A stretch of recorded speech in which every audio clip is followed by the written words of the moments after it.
Ya, Bismillahirrahmanirrahim. Eh, Pada kesempatan kali ini, saya akan menjelaskan mengenai final project dalam mata kuliah desain perangkat lunak, ya, semester genap 2022-2023,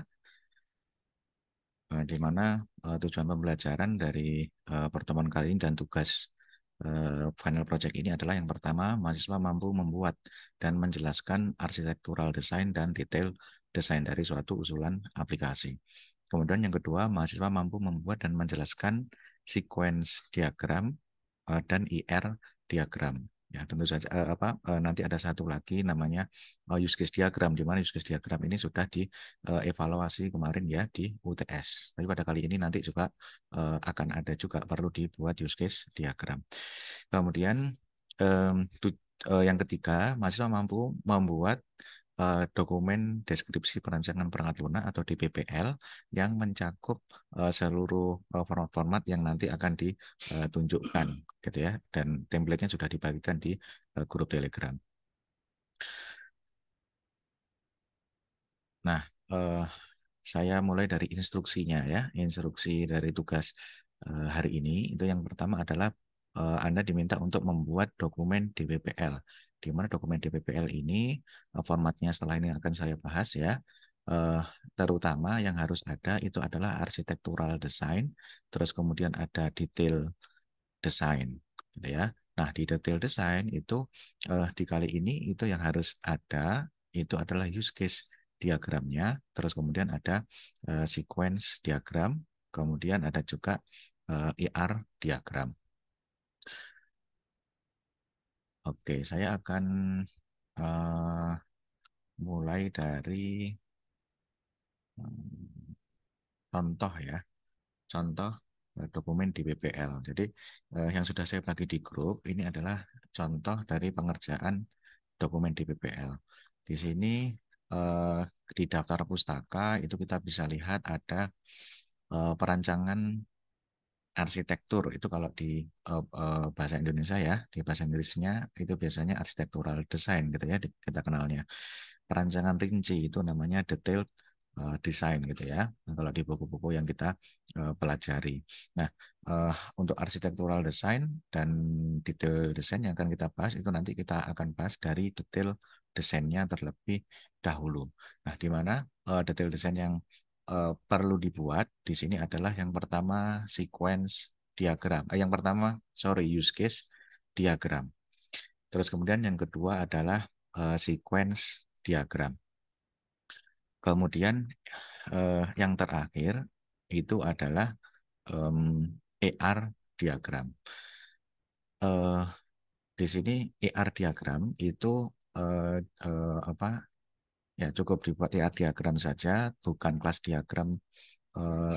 Tidak saya haruskan kelas diagram karena ER diagram itu implementasinya itu bisa juga gitu ya dirupakan kelas diagram. Jadi saya pikir Anda nanti buat ER diagramnya saja gitu ya. Jadi nanti mau ditarik di database bisa atau mau diimplementasikan di kelas juga bisa gitu ya. Jadi cuma tiga saja. Dan yang terakhir ada perancangan antar muka ya, perancangan antar muka.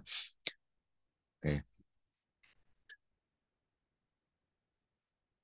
Ya, saya akan mulai dari penjelasan use case diagram ya. Use case diagram. Use case diagram ini saya akan menunjukkan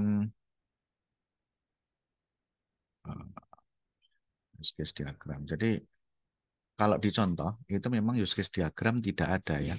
Kalau dicontoh ini memang dia nggak menunjukkan use case diagram. Artinya apa? Artinya ya eh, kita bisa menganggap bahwa oh itu memang kelupaan dan seterusnya. Karena kita kalau mau menggambar, kalau sudah ada sequence diagramnya, tapi belum ada use case-nya, itu kan ada satu visualisasi yang kurang atau yang tidak tidak komplit gitu ya, yang tidak komplit. Nah, use case diagram ini sudah ada di ya materi sebelum UTS ya, bahkan di UTS juga sudah Anda buat juga use case diagram gitu ya. Tapi di sini itu saya eh, mengulang gitu ya karena kebutuhan ya, butuh use case diagram untuk di sini ya. Jadi saya evaluasi lagi. Nah, untuk menggambar use case diagram itu coba saya mau share screen pakai device lain ya supaya bisa coret-coret.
Ya. Saya akan coba share screen tadi dari hmm,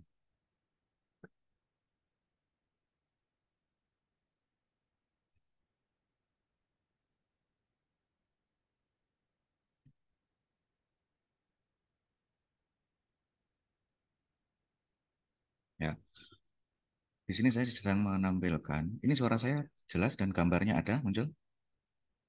Ada, Pak. Mm-mm. Oke. Jadi dari contoh ya, use case diagram itu bisa diambil dari berbagai macam bentuk requirement. Ya, bentuk requirement itu ada yang natural language atau eh, bahasa yang biasa dipakai bahasa alami gitu ya. Ada juga yang pakai eh, apa bahasa alami yang tidak terstruktur. Ada yang pakai bahasa alami yang ada template-nya atau yang terstruktur, gitu ya. Nah, bentuknya juga macam-macam. Ada yang eh, apa user story, ada yang lengkap paragraf, gitu ya. Nah, saya contohkan di sini. Ini adalah bentuk user story pekerjaan dari Mas Aditya ya. Jadi bentuk user story yang ada di sini itu sudah membentuk eh, satu, ya, dua, tiga, empat, lima dan enam gitu ya. Ada enam user story. Nah, untuk eh, dari user story ini terus bagaimana Pak? Nanti kalau mau buat use case diagramnya, gitu ya. Nah, kita tinggal buat saja. Ini refresh saja ya. Anda pasti sudah bisa di pertemuan yang lalu ya. Nah, jadi yang pertama itu kita buat apa kalau use case diagram itu kita buat aktornya misalkan ya. Terus kemudian di sini buat eh, boundary-nya gitu kan ya. Ada boundary-nya di sini. Oh, ini nggak bisa nih ya. Gimana ya?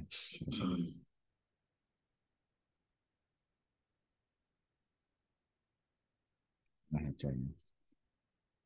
Ya, contoh di sini ada eh, aktornya gitu ya, boundary-nya ada di situ. Nah, yang pertama ya sebagai pengguna saya ingin dapat memasukkan kota asal dan tujuan ya dengan mudah ya.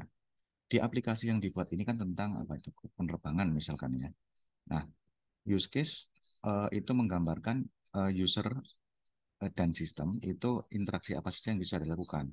Kalau dari yang pertama itu berarti kita buat adalah apa? Kalau Mas Aditya masih standby di sini, Masih, Pak. ah, ah. Ini benar pekerjaannya ya Mas ya, ah, ah. Betul ya? Iya, Pak. Iya. Ah. Oke, jadi kalau di sini sebagai pengguna saya ingin dapat memasukkan kota asal dan tujuan. Ini berarti kira-kira kalau dibuat fitur gitu ya, fitur apa ya namanya ya? Oh, pemesanan, Pak. Pemesanan, pemesanan Iya. ya. Pemesanan. Oke. Terus yang kalau yang kedua sebagai pengguna saya ingin dapat memilih kursi pesawat, memilih kursi itu apa ini? Setelah pemesanan dari kota A ke kota B, memilih Hmm. kursi pesawat. Berarti yang kedua ini tetap pemesanan atau bukan? Masih dalam pemesanan. Oke, berarti ini masih dalam pemesanan ya. Yang ketiga, sebagai pengguna saya ingin dapat membayar tiket, ya Masih dalam pembayaran. pemesanan, Pak. Oh gitu. Jadi gini ya, fiturnya dalam use case itu yang memang masih dalam rangkaian pemesanan itu ditaruh di pemesanan misalkan. Nah, kalau pembayaran ya karena kan bayangkan gini, kalau Anda masuk ke aplikasi, gitu ya, ini untuk semua juga ya. Coba dibayangkan kalau Anda sekarang ini masuk ke suatu aplikasi, sudah mesan, sudah pilih kursi, terus ditinggal gitu ya. Terus nanti Anda beberapa waktu lagi itu masuk lagi ke aplikasi untuk membayar saja. Itu kira-kira bisa atau enggak? Untuk membayar saja atau dalam satu sequence pemesanan itu harus langsung bayar? Enggak harus, Pak. Enggak harus. Berarti kalau misalkan bisa ditinggal gitu, itu mungkin pembayarannya ya itu Iya, ditaruh Pak. di use case tersendiri. Gitu ya. Terus kemudian eh, eh, eh, coba dilihat juga kita kembali satu sama dua gitu kan ya. Memasukkan kota asal dan tujuan, terus kemudian memilih kursi. Itu bisa nggak kita pesan, tapi kita milih kota asal dan tujuan saja, terus kita tutup, kita tinggal. Nanti kita memilih kursi, itu kan kayaknya nggak bisa ya memang ya. Satu sequence-nya itu memilih kota dan kursi gitu kayaknya ya. Betul Mas ya? Iya, Pak. Nah, jadi sequence pemesanan itu memilih kota sama kursi, eh, diproses gitu kan, terus kemudian keluar atau maksudnya pindah ke use case yang lain gitu kan ya, itu pembayaran. Oke, yang nomor 4, rincian penerbangan.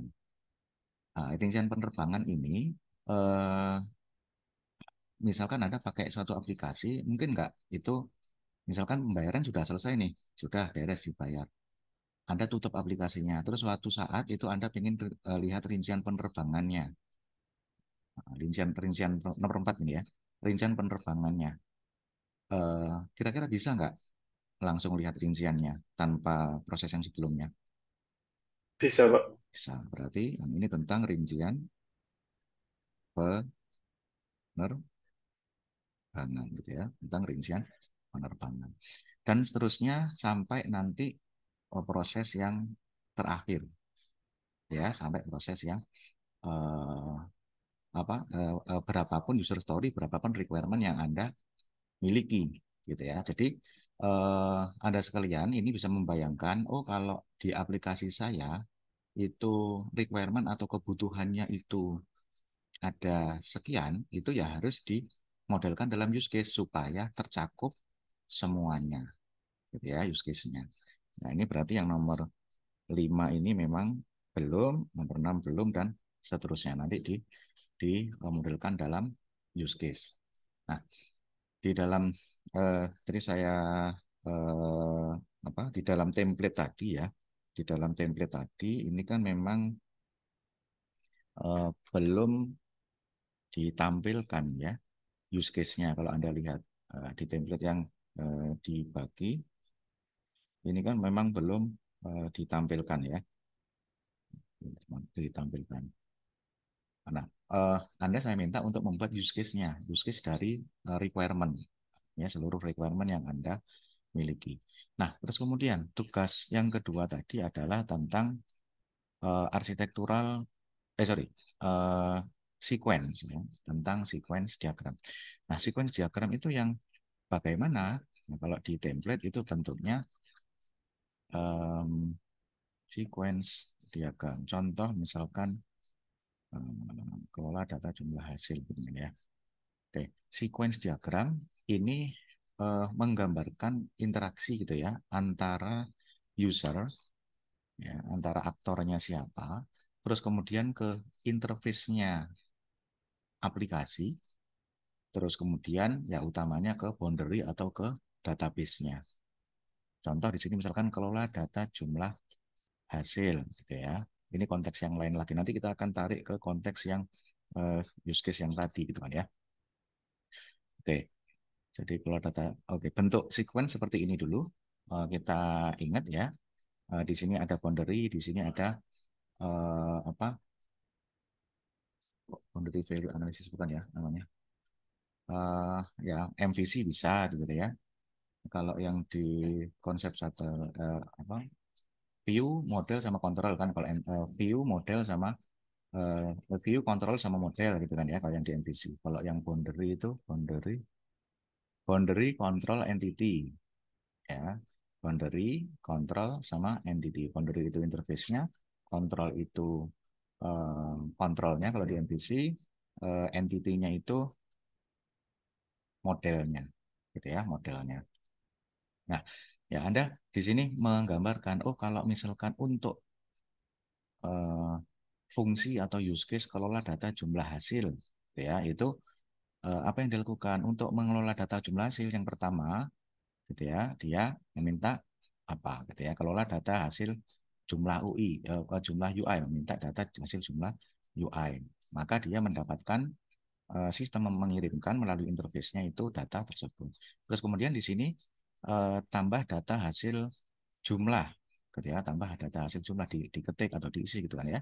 Terus kemudian data tersebut dikirimkan ke kontrol dan ke entity, maka di entity mendapatkan respon, oh data berhasil tersimpan, gitu ya, data berhasil tersimpan. Gitu ya. Ini adalah tampil data jumlah hasil. Nah, kalau ditarik di eh, apa yang apa koherennya dengan yang tadi itu coba saya lanjutkan ya.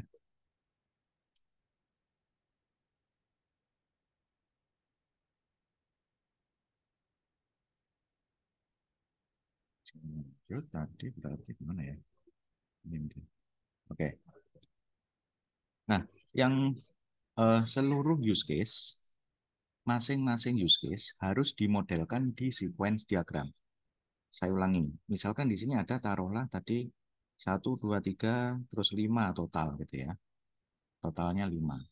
Itu ya kelima-limanya use case, itu berarti nanti akan terbentuk 5 sequence diagram. Kalau di sini ada 3, berarti ada terbentuk 3 sequence diagram. Contoh yang pertama, pemesanan. Pemesanan ini mencakup user story yang satu dan yang kedua. Sequence diagram dari pemesanan itu ya bentuknya seperti yang tadi. Mungkin di sini saya gambarnya pasti enggak apa enggak terlalu besar dan enggak ini ya, enggak sebagus yang pakai tool. Jadi di sini ada contohnya ada di sini ada boundary-nya, gitu ya. Di sini ada boundary-nya. Bagian boundary, control ada entity atau view, controller, model, gitu ya. Ya. Oke. Nah, kalau sorry. Anda mau menggambarkan yang bagian apa? Anda mau menggambarkan use case yang pemesanan. Anda itu harus membuat alurnya ataupun detailnya ya sebagai pengguna, ini penggunanya siapa ditulis ya, baiknya ini pengguna itu berarti apa Mas ya, Mas Aditya, pemesan ya, pengguna di sini kira-kira siapa Mas Aditya? Ya, pemesan, Pak, atau user. Pemesan ya, ini ya kalau di diagram-diagram ini namanya ditulis pemesan gitu kan ya. Sebagai pemesan saya ingin dapat memasukkan kota asal dan tujuan gitu kan ya. Nah, Anda nanti waktu di boundary-nya itu mengirimkan gitu kan ya, mengirimkan ke boundary itu apa? Memasukkan kota asal dan tujuan gitu ya. Kota asal dan tujuan gitu ya. Misalkan ke sini ke boundary. Terus boundary-nya eh, apa namanya apa gitu ya, nama boundary-nya itu apa, atau jendelanya atau halamannya itu apa. ya, jendelanya apa. Terus kemudian jendelanya tersebut itu kan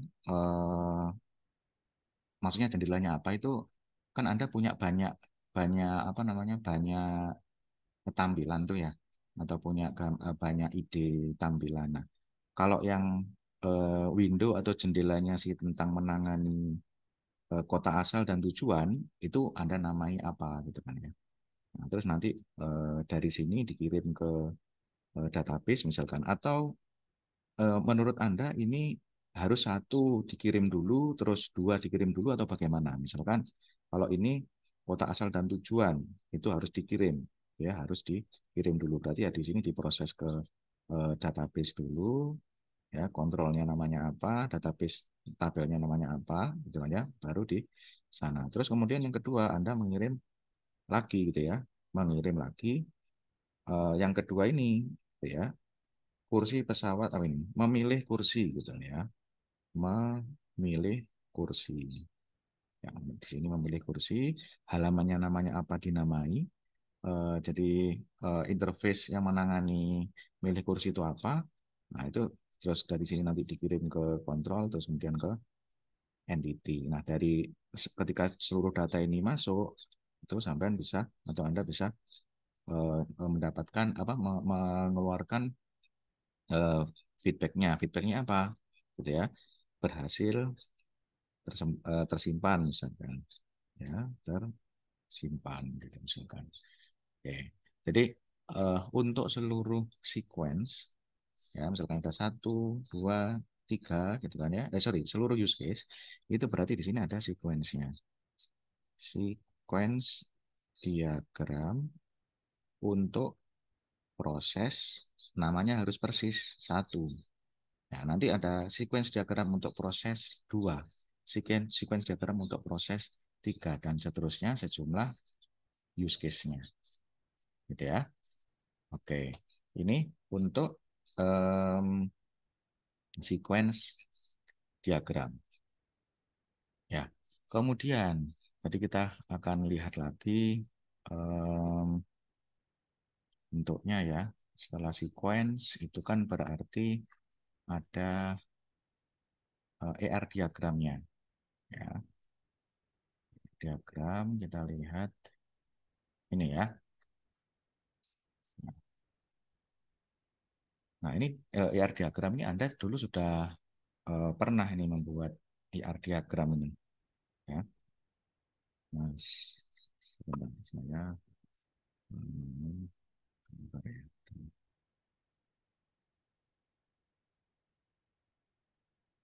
Contoh,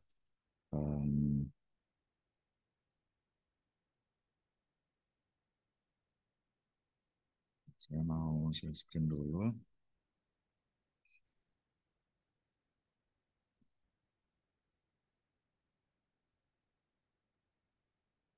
Oh ya, sorry.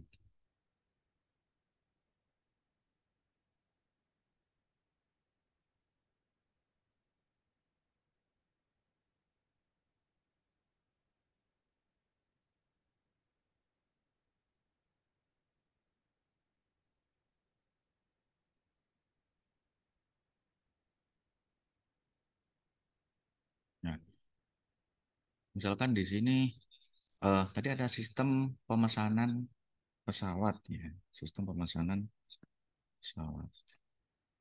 Oke,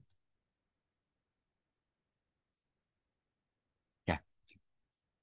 Dulu ketika Anda membuat atau di mata kuliah database itu kan punya case study masing-masing ya. Misalkan saya mau membuat sistem penerbangan atau sistem penjualan gitu kan ya. Nah, itu ER diagramnya bagaimana? Di sistem Anda itu eh, sistem pemesanan pesawat itu mau dibuat yang bagaimana database-nya atau ER diagramnya. Contoh, untuk pemesanan ya itu pasti mencatat data pelanggan. Tuh, ini kok auto-nya.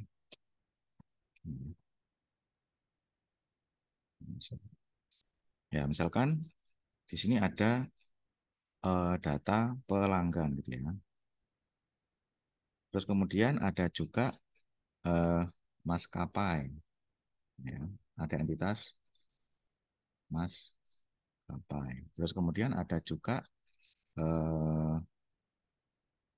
bank misalkan ya, atau pembayarannya pakai apa. Terus kemudian ada juga karyawan. Nah, di sini ada entitas-entitas, ya, ada entitas-entitas. Misalkan di antara entitas tersebut itu kalau proses transaksi yang dilakukan, ya ini yang sederhana gitu kan ya. Misalkan Anda mau catat di sini di transaksi, gitu ya, di transaksi. Nah, terus di sini itu Anda buat, Anda buat history itu kan ya, history transaksi.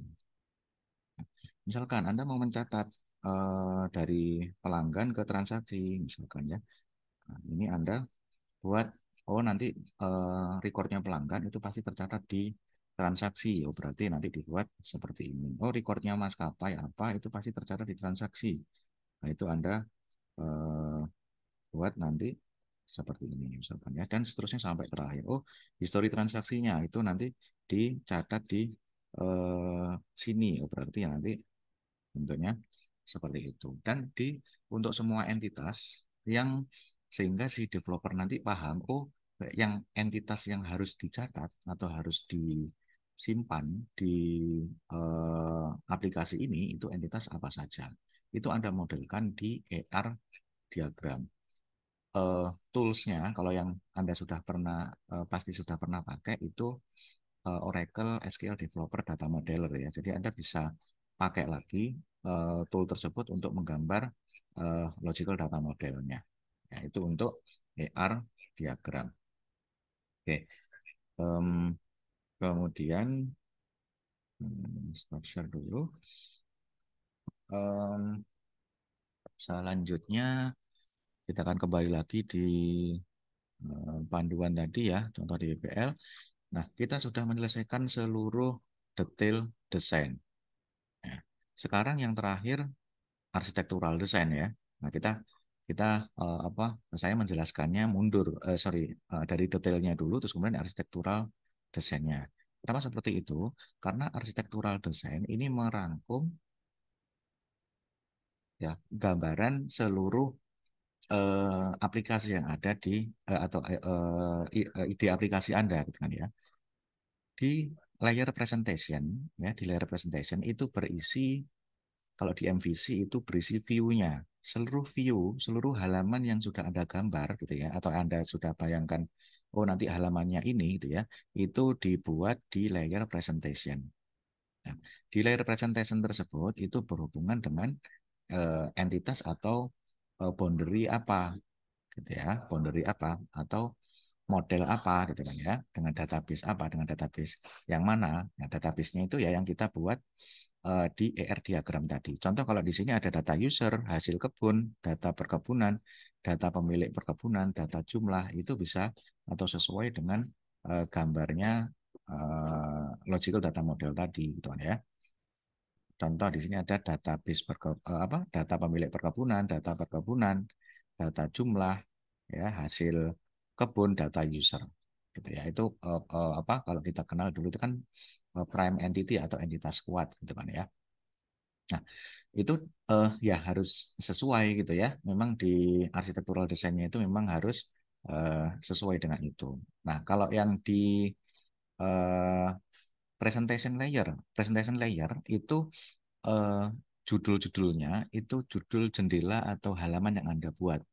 Contoh di sini tampil data pemilik perkebunan, kelola data pemilik perkebunan UI gitu ya. Kelola data jumlah hasil dan seterusnya. Itu nama yang Anda buat sendiri yang dia itu merupakan nama dari layout-layout yang sudah Anda buat atau sudah Anda miliki gitu ya. Semuanya ditulis di sini dan nama-nama yang di presentation layer itu harus konsisten atau harus sesuai dengan gitu ya nama-nama yang di sepanjang diagram-diagram sekuen ini ya. Ya, input, kecamatan, alamat, pemilik dan seterusnya itu namanya harus konsisten gitu ya. Jadi jangan nama yang ini berbeda dengan nama yang atas gitu ya, supaya penjelasannya semuanya itu sinkron, ya sinkron. Jadi di layer ini itu menggambarkan nama atau jendela Anda itu berhubungan ke database yang mana, ya berhubungan ke controller dan juga entity yang mana, gitu ya. Oke, kemudian saya beralih ke itu tadi ya. Jadi Anda buat architectural design, detail desainnya berupa use case, sequence dan juga IR diagram. Formatnya format DBPL, terus kemudian sebagai instruksinya waktu total pengerjaan itu 2 minggu, artinya semua harus selesai dalam 2 minggu di seluruh model tersebut. Nah, pada sesi perkuliahan selanjutnya atau dalam sesi-sesi perkuliahan ini diadakan laporan progres pengerjaan, gitu ya, laporan progres pengerjaan. Nah, nanti format di 2 minggu ya sudah harus jadi dalam format DBPL. Nah, format dokumen DBPL-nya ini dapat dilihat di grup Telegram, gitu ya, di grup Telegram. Mungkin yang bisa saya sampaikan itu dulu. Nanti setelah ini kita masuk ke sesi tanya jawab.